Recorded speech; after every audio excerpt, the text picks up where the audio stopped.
Okay. Hello, guys. Welcome to our EC2 times Tommy Hilfiger Fashion Business School Future of Fashion Climate Panel. My name's Abigail Goulden. I'm the current head chair on EC2, and I'm a member of the Fashion Business School. I would like to introduce David Lee, a double major in fashion marketing and history, and Kayla Knox, a psychology major.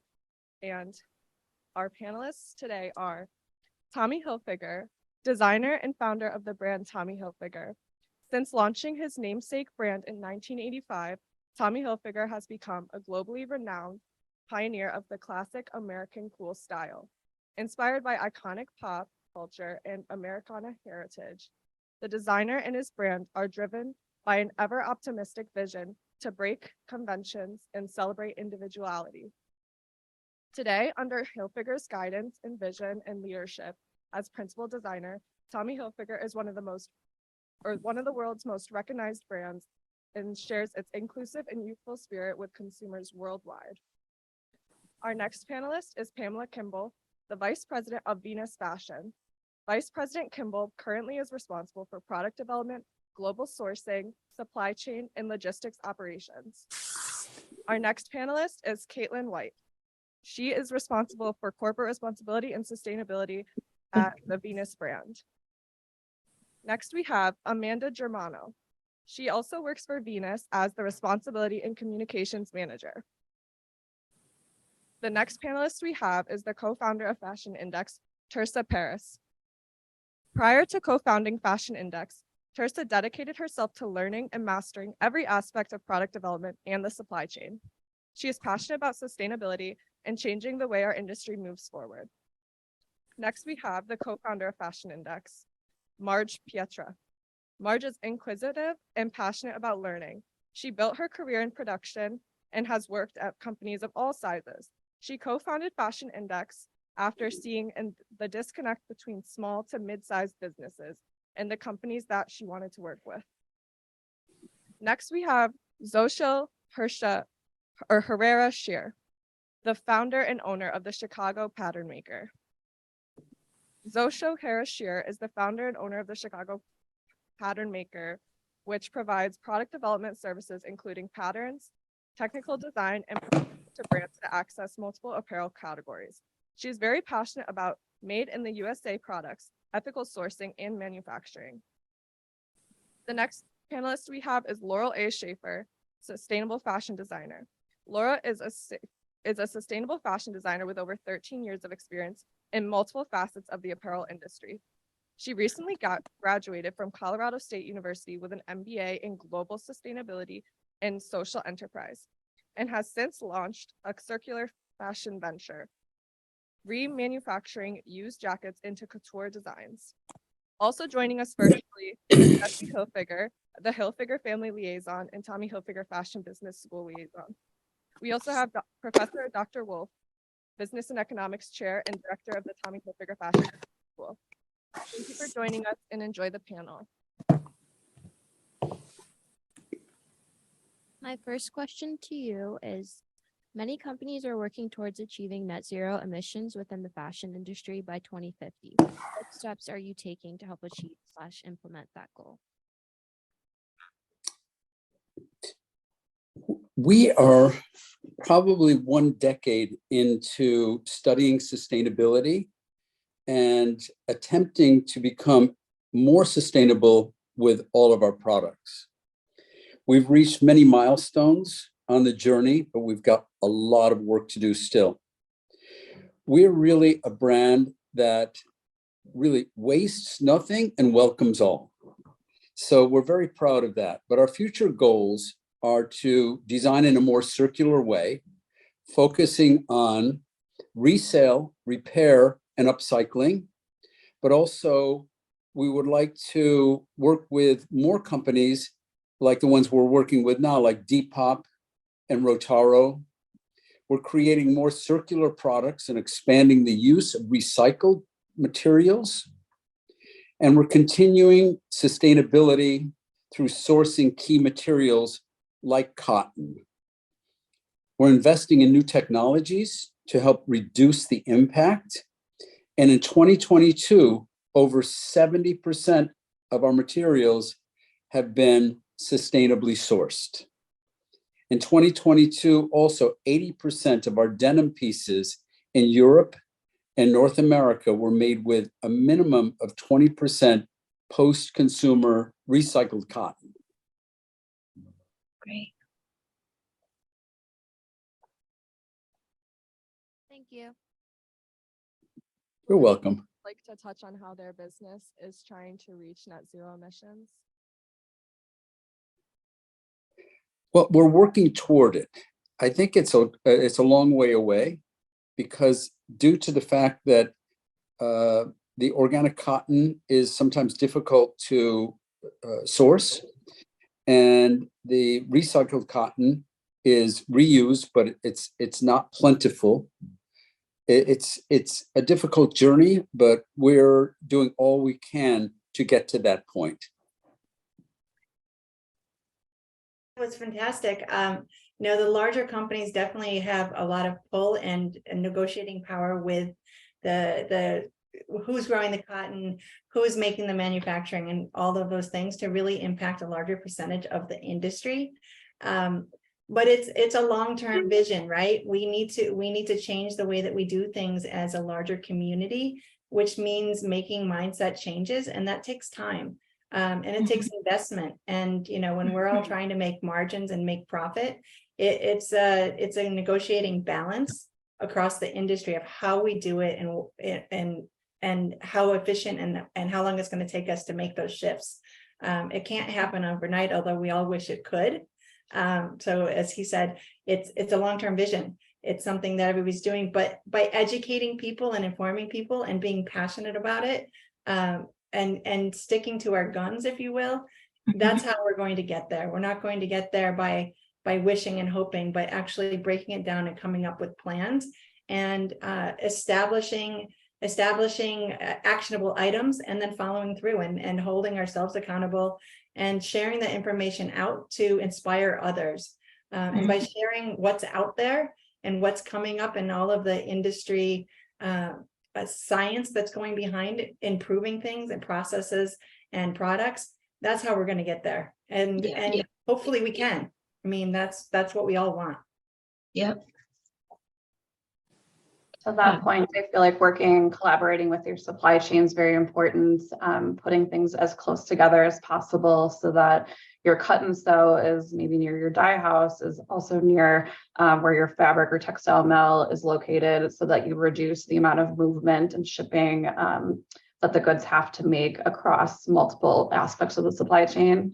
On a smaller scale or in the office, things that we do are, we pay for the UPS shipping to be emissions free, and we pay that little bit extra on every single shipment. Recycle packaging, starting to recycle textile waste in office from our prototyping process, and encouraging and working with factories who implement similar strategies as well. Exactly. One major initiative that's happening to move us toward this initiative in 2050 is the application of 3D design and 3D pattern making. All of that will help reduce all of the excess waste that is definitely heavily on the product development side of the process.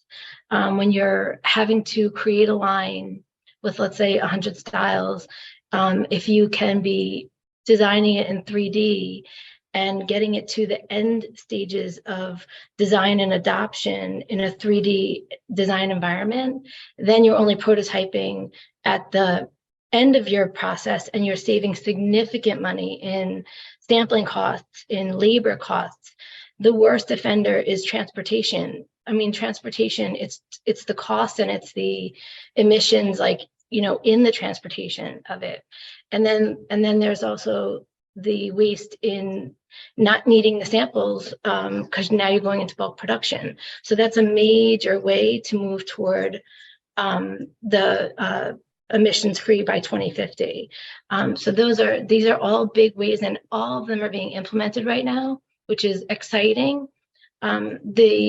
I feel like this millennial generation and Gen Z are wanting transparency, and retailers, whether they be small or large, are answering that call daily, like with all of their improvements in their process and in their supply chain. So I think you have a lot of hope for this 2050 date.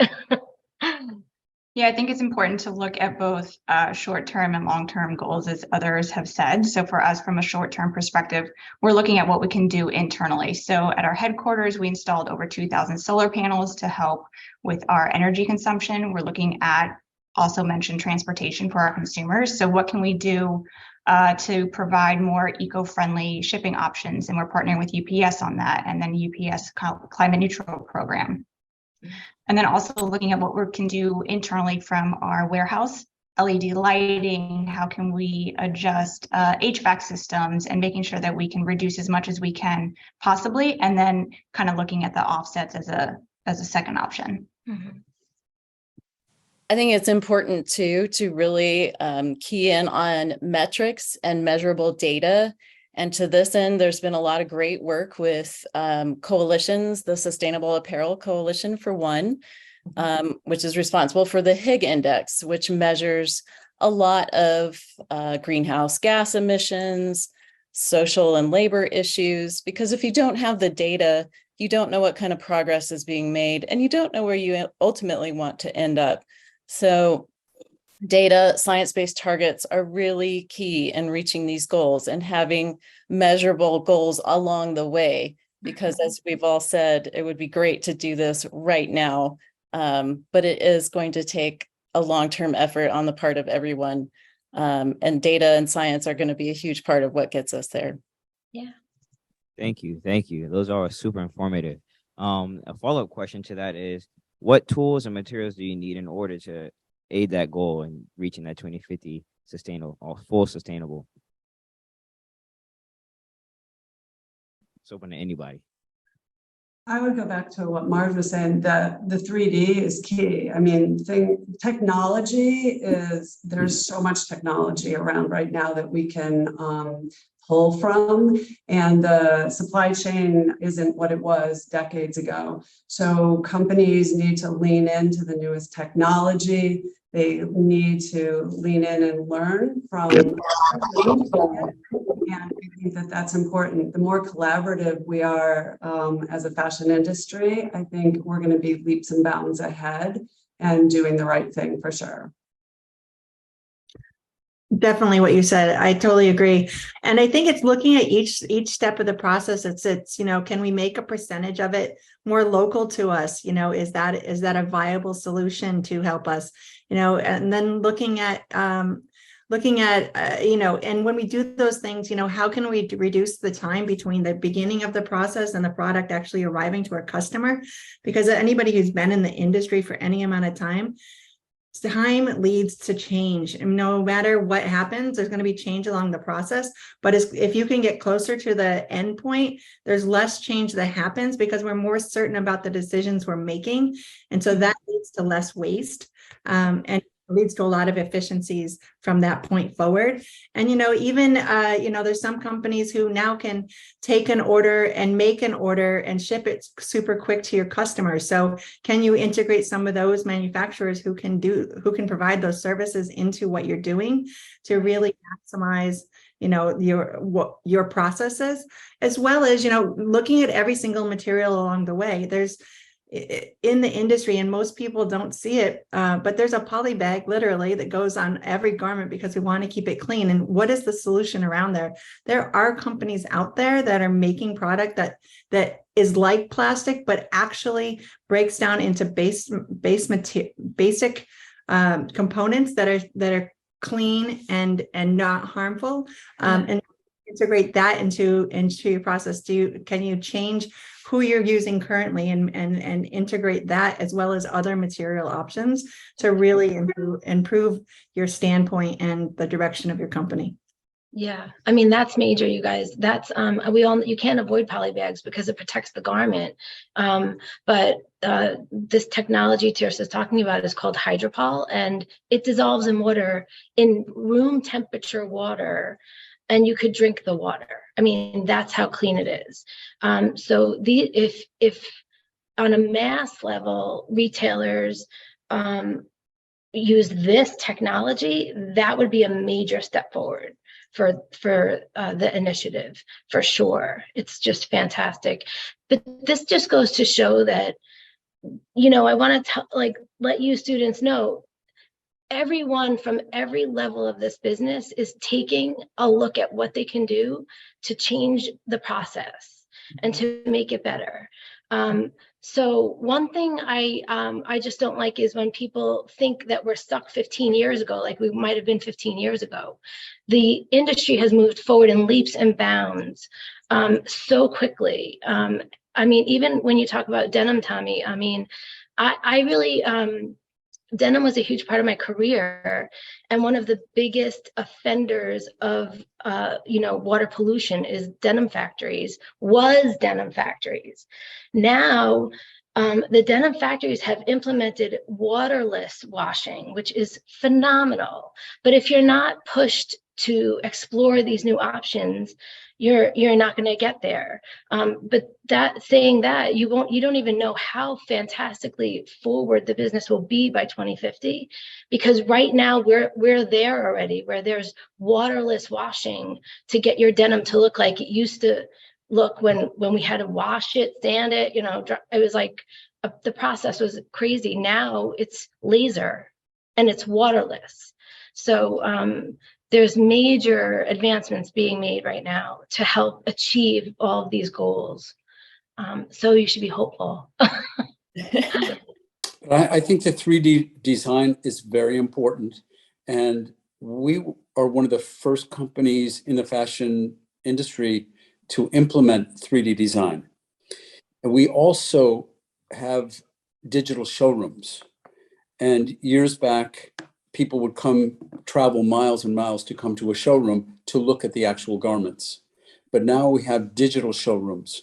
So people could be in a different part of the earth and look at our entire collection digitally and select from those digital images. Mm-hmm. But 3D, digital, and where it's going is going to be transformational, because we waste so much on, as you said before, or someone said before, on the travel, the delivery, the emissions. And I think that if more companies would convert into 3D design, it would be dramatically changing a lot of what we're talking about right now. Yeah. Agreed. Thank you. Sorry to cut you off. We have to move on to the next panelist. You guys all were very constructive, and you have some good questions for the next group. So thank you.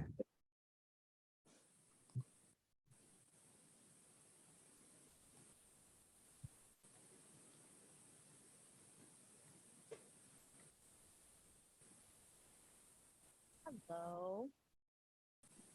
We're very grateful for this opportunity for all of you to be present with us. We really would like to discuss that aspect of sustainability within the fashion industry, because a lot of times they miss that aspect or don't understand that fashion is not only clothing, but it's a form of expression as well.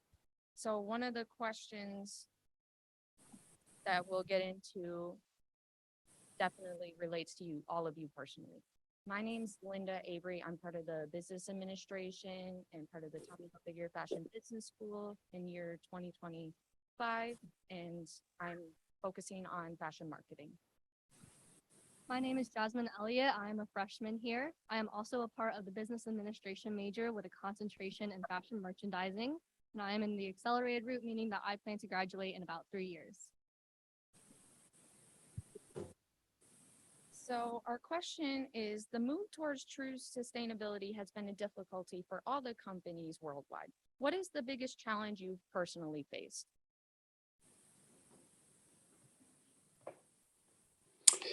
The biggest challenge right now is cost, because the materials we source that are sustainable materials are much more expensive. And passing that on to the consumer is not really a great option with inflation and with the soaring prices of manufacturing. So we're trying to find solutions that would be cost effective, and therefore we're recycling even vintage Tommy Hilfiger garments, where we buy them back from vintage retailers and traders, and then we repair them and we offer them for sale. But the circularity part of this sustainable movement is really important for, I think, a lot of brands. But the fast fashion brands aren't most likely in a position to do it. Brands that are heritage designer brands can easily do it because their pieces are either collectible or repairable or recyclable. I agree with you, Tommy. I think that consumer awareness is key because you're absolutely right. It is expensive right now, but it's the right thing to do. And I think, again, as more people start getting sustainable yarns and sustainability, the prices will come down. But we also need to get our consumer on board also. I mean, I think somebody said we're working with giving our customers options on how to even ship if they want to do something more eco-sustainable. So that brings emissions down. But the more we make everyone aware of the importance of sustainability, I think the better off it is for the customer. And the more they'll embrace it, and hopefully that brings more the ability to get more sustainable out there in all of the brands, no matter what level you are. So I think it's incredibly important. What I would say it's our biggest stumbling block is just getting everyone on board with it. Actually, what you said was really important for everyone to understand is the more companies who are using the sustainable materials, the lower the price will go and the more people can use it and make it affordable. And to what Tommy said, I think it's educating the consumer and getting them on board to understand why it costs a little more to do it sustainably. And once we have the customers buy in, then it'll be a lot easier for brands to be involved. And then as it becomes mass, it'll become a lot more, it'll have a lot more reach and a lot more traction. Yeah. And if I could build on that, oh, sorry, go ahead. Okay. I was gonna say cost definitely is always a factor to consider from start to finish. And it's interesting that millennials and Gen Z in particular, even though it obviously affects all of us, are very sustainable minded and interested in apparel becoming more sustainable, eco-friendly, not detrimental to the earth. But at the same time, their spending power is lower and they don't always have access to that. So the more brands that get on board with these initiatives, the better. That lowers the cost.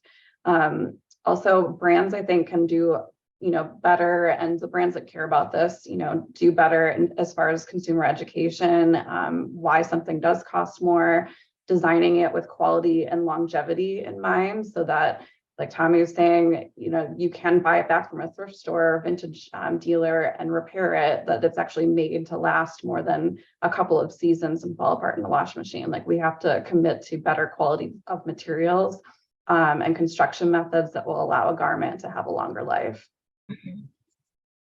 Absolutely. And I would add to that it's really, in addition to educating all of us as consumers, that needs to lead to action that really will help us change apparel industry models from a pure growth model, which is just going to use more resources in this linear fashion of manufacturing all the way to trashing it, to more thoughtful consumers who can say, all right, why am I buying this? Do I need it right now?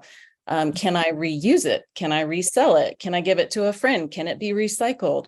So a difference in just making more and more and more to meet demand is what needs to shift ultimately for some of our business models.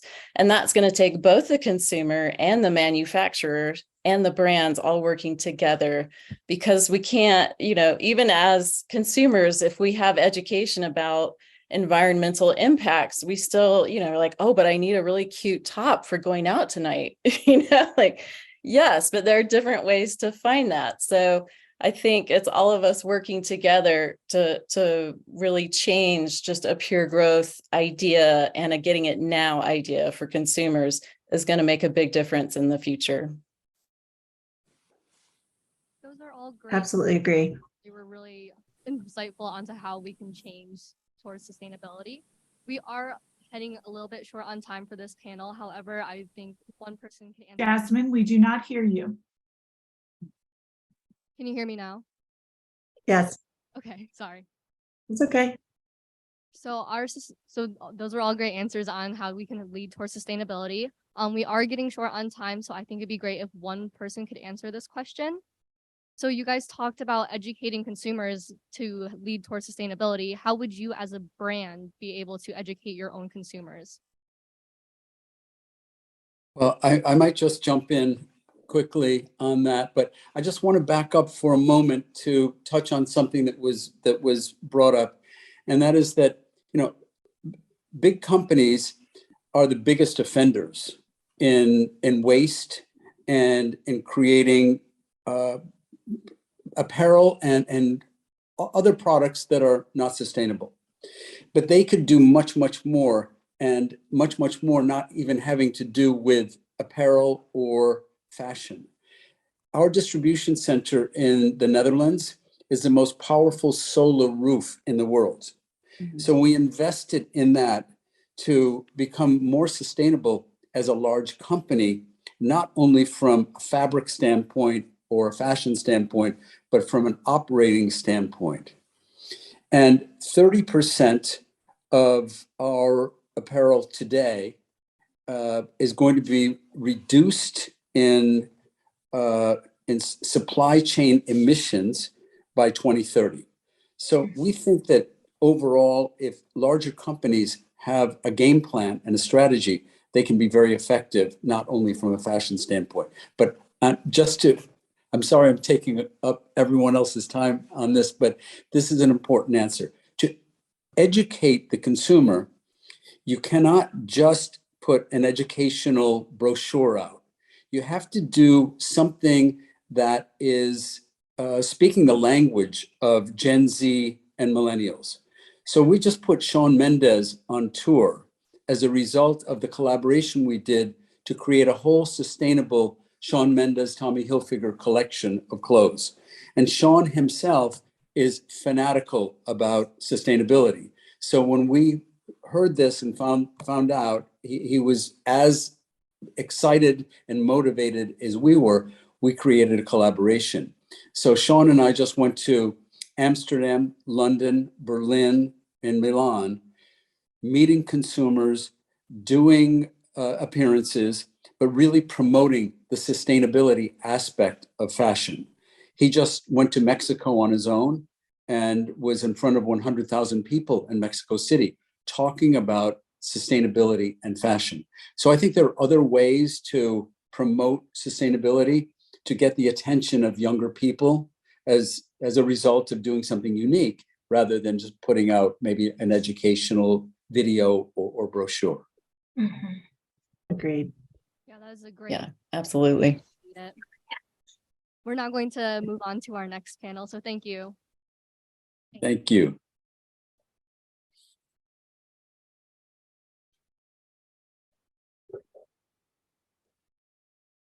I love that, Tommy. That's wonderful. With Shawn Mendes. Mm-hmm. That's phenomenal. He has millions and millions of fans. Yes. And they want to do what Shawn does. They want to wear what he wears. They want to really follow his lead. Yeah, that is amazing. So great. Love that. That's true. Hi, good afternoon. We're so excited and grateful for you all to join us today. My name is Emily. I'm in the fashion business administration major. I'm concentration in fashion merchandising. Hi, I'm Logan Alcott. I am also a part of the Tommy Hilfiger Fashion Business School, and I'm a business administration major. So my first question, this can go out to anyone. So what measures has your brand taken to ensure that it is sustainable, environmentally friendly, and ethical?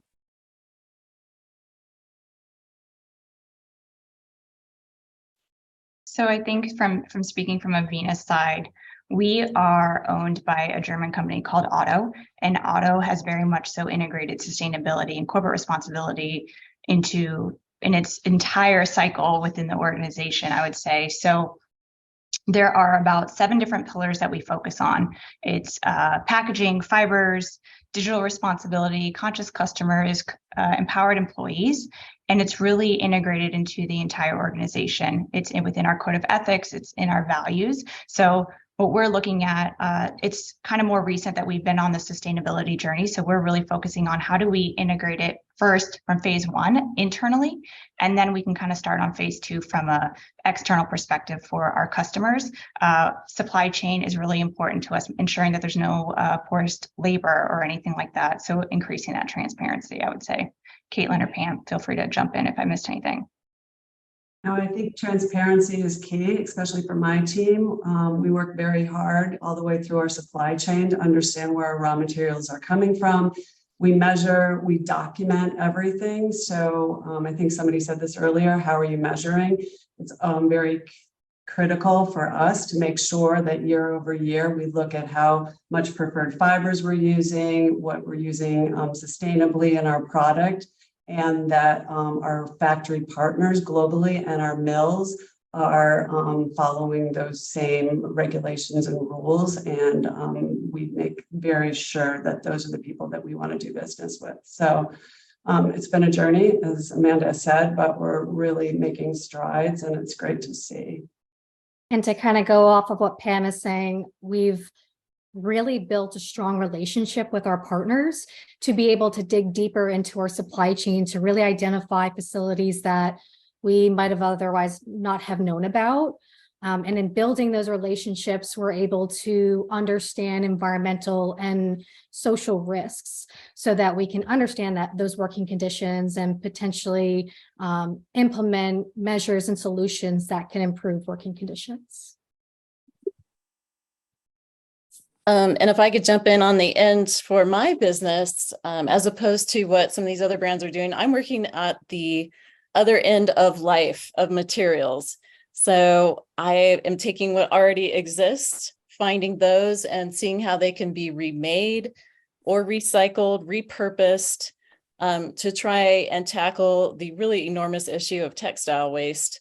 From decades of all of these beautiful pieces of apparel that we've put into the world, and yet they just have such a limited lifespan because we don't know what to do with them, or they're very poor quality.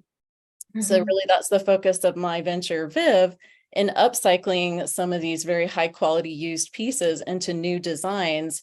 It's not letting the material that's already been used go to waste in a landfill, rotting in a mountain in a Chilean desert or on African shores. So it's, you have the beginning of life with your raw materials and end of life with things that have already been manufactured, and we don't want them to go to waste. We want to recapture the value of them. Yeah. There's a fantastic new technology. It's very, very cutting edge. It's actually a very easy technology to implement. But what it is embedding a QR code into the print or the pattern of the design. And that QR code can actually be read by your phone and can literally tell you the lifeline of that product, where it started, where it's at now, and then you can see literally until it's in a landfill where, what was the life of this product just by scanning the garment. It's not a hang tag, it's not a care label, it's on the fabric. And that technology is phenomenal because it looks like a design, but it's actually the life cycle of this garment. And it can even be called a living garment, because through the QR code technology, you can actually continue to send a new message to your customer, which is super interesting. But that really speaks to what you were just saying, is what's happening in the life of this garment. Where did it start and where did it end? Another thing about the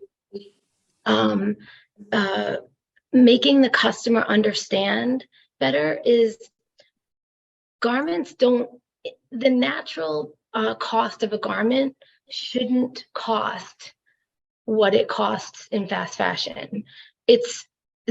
Fast fashion companies operate at extremely slim margins to sell high volume garments, but that really is going to just continue to build up in landfills, because the mentality of somebody who buys something for $20 or less is, I'll wear it today and I'll throw it away, in 2 weeks. I'll throw it away in whatever. And to really make people understand that people put that garment together, and you're fighting on one hand for people to get paid fair wages, but in order for that to happen, you have to pay more for the garment. And there are so many steps involved in producing garments. People don't necessarily need to buy so many garments. If you had to think about that you really loved it so much that you have to pay for it, then you would be more selective about what you buy, and that would not go into the garbage so easily. So it's definitely making people understand. And there's a huge initiative on Instagram. I know Xochil participated in this. It's I made your garments. It's just a picture saying, I'm the one who made your garments. And when you put a face on your brand and tell people, these are the people who are making my garments, it changes people's perception and their connection with your brand. And they would be willing to pay more because it's not just a random, I found it in Walmart. This is the person who actually made my garment. I can, see every step of the way who did what. It's really, again, giving life to your garments, and people will identify more and pay more because they'll appreciate the connection, I think.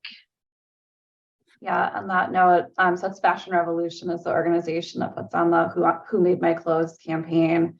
They do that every April. Forgot what anniversary we're on now, but it's well over 5 or 6 years old now at this point, maybe 8 years old. But anyway, on that point, I think transparency and the growing of transparency, having brands, retailers more willing to share who is in their supply chain, especially on the labor aspect as well as the material aspect, like where were these garments made, who's making them, are the people being treated fairly, are they being paid fair wages for the country that they live in, are the working conditions clean and safe? And we need to just kind of remember that human element. A lot of people, especially with the fast fashion, things get churned out so quickly. It feels like it just appears on the internet, appears in a store, but there is a process and many people involved along the way. So we have to keep that human element in mind. On that note, I know this might go into more detail, but thinking about end of life, there's technologies coming out that are existing now, but in early stages to make polyesters and nylons biodegradable. 2 to 3 year cycle, which is on par with like natural cellulose fibers, cottons, wools, things like that. So that's super exciting because we've figured out how to recycle plastic bottles, but then not really how to get rid of it after that. So I'm very excited for more advancements in that area as well. Yeah, and to what Xochil was just saying, I think it's really important to really help the recycling industry improve their processes. There are companies out there, startups and larger ones, that are really working to be able to better identify products as they come through the recycling centers. But it's only at like 76% efficiency right now, and they need to be at like 94 to 96% efficiency before they're really doing what they need to do. Otherwise, if a single garment gets into the wrong content gets into the bundle, it damages the entire bundle of product for the potential for it to be recycled. So I think just encouraging and helping those companies who are working on that process will really help us to the ability to reuse the products. Even if they're poor quality ones, we can break them down, remake the materials into new material and do it again and do it better. Absolutely. Thank you. Those are great points. Does anyone have anything else to add? Logan, we cannot hear you. I said those are amazing points. Does anyone have anything else to add? I would just like to say we're working with a couple of different companies. one company is called Recycrom, and this is a technique to basically pulverize scraps of fabric to bring the dye out and then reuse the dye. Because the dyeing process is also not really sustainable as a rule. So we're recycling the dye. And there's another company called Circulose, and it's about recycled fiber from waste and mixing it with wood chips. So we're looking at different ways to manufacture and to recycle ingredients, I guess you could say. But the dye is a big one. And this company has figured out how to basically squeeze the dye out of recycled fibers and allow people like our company to reuse the dye. That's amazing. I love the different diversity of technology and solutions that are coming out, and it's coming from all different directions. So integrating it into your processes and doing those things is just outstanding.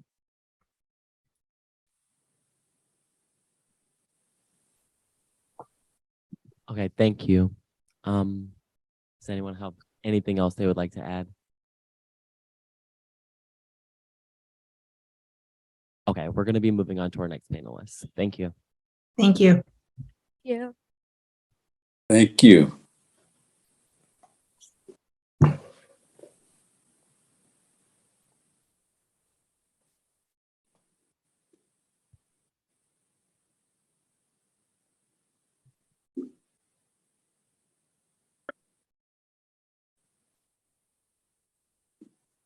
Hi, my name is Alexandra Stylo. I'm class of 2026 in the Tommy Hilfiger Fashion School of Business. I'm studying business administration with a minor in fashion marketing. I'm Xavier Carter, class of 2025. I'm a business administration major. I'm focusing on fashion marketing. I just have one or two questions for you guys, and I'll be passing it on to Allie to close off this panel. To start, where do you guys see sustainability in the fashion industry heading overall?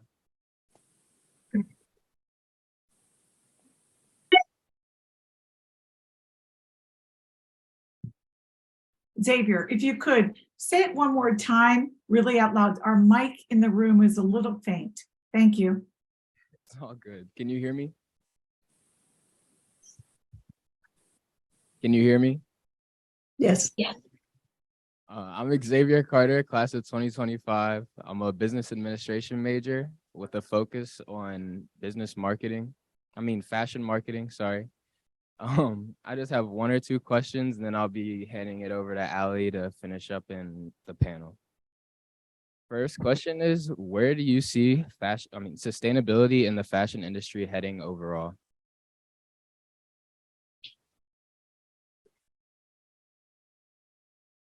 I think most companies now are very focused on it, but we need every company to be focused on it. And we need the government support. So the louder the voice is, the more support we will get, but we're not there yet. And a lot of small companies find it very difficult to use recycled fabrics, sustainable materials because of the cost. And if the government gets behind it and we become more responsible and louder as an overall sustainability voice, we will get there at some point in time. But it's not moving as quickly as we need it to move. And I think that other countries are very well aware of this, such as China and India. So their factories and their manufacturing processes are becoming much more sustainable, which will allow importers to become much more sustainable as apparel distributors. I think moving into lower batch and on-demand manufacturing is going to be very critical to reduce the amount of waste. As sustainable as you might make the material and the process, if we overproduce to the degree that we are today, we're never going to make any traction. So that's really critical. We definitely need government support. I do feel like the more young people coming in, and the fact that there's sustainability, majors and minors in colleges now is very promising, because it means the new crop of people coming into these organizations, both large and small, if they're not already thinking about it, they're being forced to because their staff is thinking about it and cares about it. But absolutely need more governmental and community support for it. I think what Xochil said about ideas and direction, the youth today learning about it and being educated and bringing it out into the workforce is super important, and it's going to add a lot of value to each company, because they're going to understand it at a whole new level from the ground up of the new people coming in and inspiring change and being really articulate into ideas on how that they can do it, and then really companies being able to invest in it as it becomes more affordable, as the government starts supporting it more, as the consumer continues to demand it. I think that's going to be the biggest direction. Is the consumer going to keep by their guns? Are they going to keep saying, yes, I want sustainable, yes, I'm willing to pay for it, yes, I'm willing to ask for it, yes, I'm willing to demand it? And I think they are. I think we're seeing more and more people understanding the value of sustainability and demanding it. And each generation is as we age is going to increase the number of consumers who are at that from an aging perspective as well. So I really think this is just the beginning of it. I don't think that there's going to be a peak and then a valley. I think this is the beginning of the ramp, and it has a long haul of going a lot farther. And what Xochil was talking about, I do a lot of speaking engagements all across different colleges, and it's constantly something that people want me to talk about, they want to learn about, they want to understand small batch production, how to do things differently, how to think about things differently, how to think about the 3D aspect from the beginning of the development process, how to mitigate and minimize the changes in the dead inventory of materials all along the process, as well as the garments, so that we don't end up with having to do off-price products and having to look at shipping it to other markets that probably don't need it. All of those things improve the sustainability of our industry, and that's where I really think we're going. I think brands also have to invest in it. Having dedicated people within your companies and brands for sustainability is key. You'll have people concentrating. It's investing time, people's time, investing to understand the R&D behind it. I mean, my fabric team came and said they're digging fibers out of banana peels and oranges. I mean, the technology is coming. We just have to give the people the headspace and the mind to do it and make that a dedicated role within organizations. And I think, as companies become more collaborative, I spent over 10 years in the outdoor industry, and that was an incredibly collaborative. You'd have competing brands at the table at the same time, sharing recipes, sharing ways to measure their sustainability, and also political, policies, going together as a united front to give the government, to make sure that the government was changing their policies for things that were economically and environmentally what we need in this company or country. So I think we are getting there as retailers in general, but I do think we have a long way to go, and it's going to take questions from students, and it's going to be building classes in colleges and universities. And I think the next generation coming up to be passionate about the subject and pushing it forward too. Mm-hmm. Yeah, I think collaboration is really key, Pamela, as you just said. Everybody coming together and trying to agree on a set of standards by which to measure sustainability. There's so much greenwashing happening right now that I think consumers are so confused. Like, what is sustainability? Is it a material? Is it organic cotton? Is it zero weight? I mean, there's so much terminology and vagueness going on that agreeing to a certain set of standards and how we're going to measure that is really key. and collaborating around these to get the cooperation of all stakeholders, the government, consumers, NGOs, watchdogs, audits. It's a huge process that's really quite overwhelming when you start diving into it and people trying to make changes at every point. So the more we can all work together within the industry and agree on metrics and data collection, the better off we're all going to be to push forward these sustainability measures.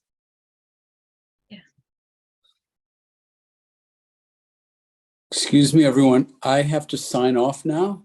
It was nice hearing from you all and meeting you all. Let's get this sustainability action off the ground, and let's continue down the road, because eventually it will change the earth. Absolutely. Agreed. And thank you so much for joining us. And this has been a great talk. Yeah. Thank you so much. Thank you. Tommy, Thank Thank on you. behalf of Elmira College, Tommy, thank you so very much for bringing this educational program to our campus. Thank you again. Thank you. Exciting. Thank you. Thank you. We will continue the session. We have a couple more questions to the panel, and thank you. Continue on. The next question I had was, how does your company intend to mitigate fashion industrial pollution?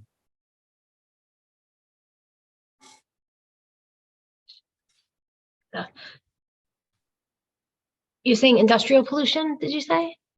Correct. Okay. I can speak from a denim standpoint.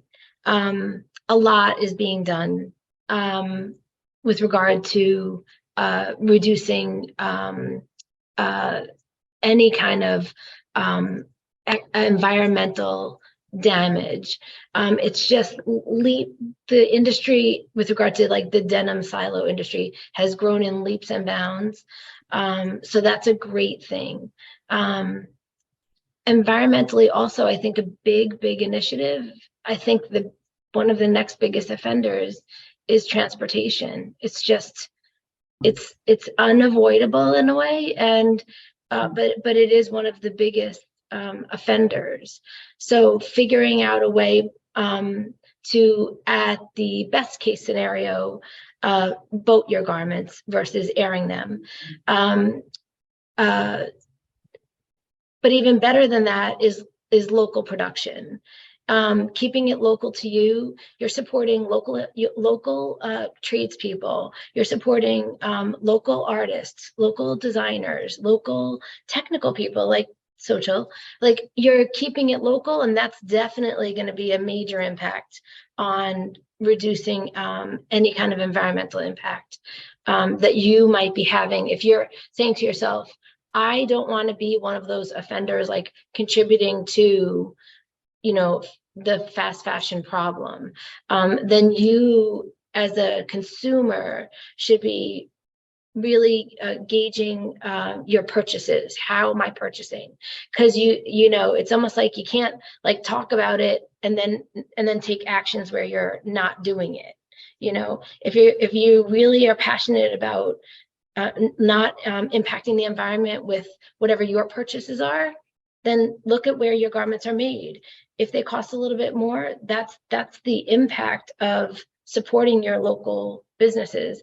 But it's truly living up to what you are talking about, which is let's raise wages, let's reduce our environmental impact. All of it goes together, and the consumer has to not just talk, but take the action if companies are taking the action to respond to the problem. I think for us, what we're doing specifically in our organization is really looking at our supply chain and how we can be strategic in our business partners and our factories. We send out questionnaires to our business partners and our factories to assess what are the living wages, or excuse me, the wages and the working conditions and the energy consumption, and what are they using, and how can we work with them to ensure that we make improvements across all the various different topics that are covered in that questionnaire, but being really strategic in who we're selecting and making sure that we're selecting business partners or factories that have sustainability on top of mind. Definitely. Well, I've been in the industry a long time as well, and been across the world and seen different levels of waste.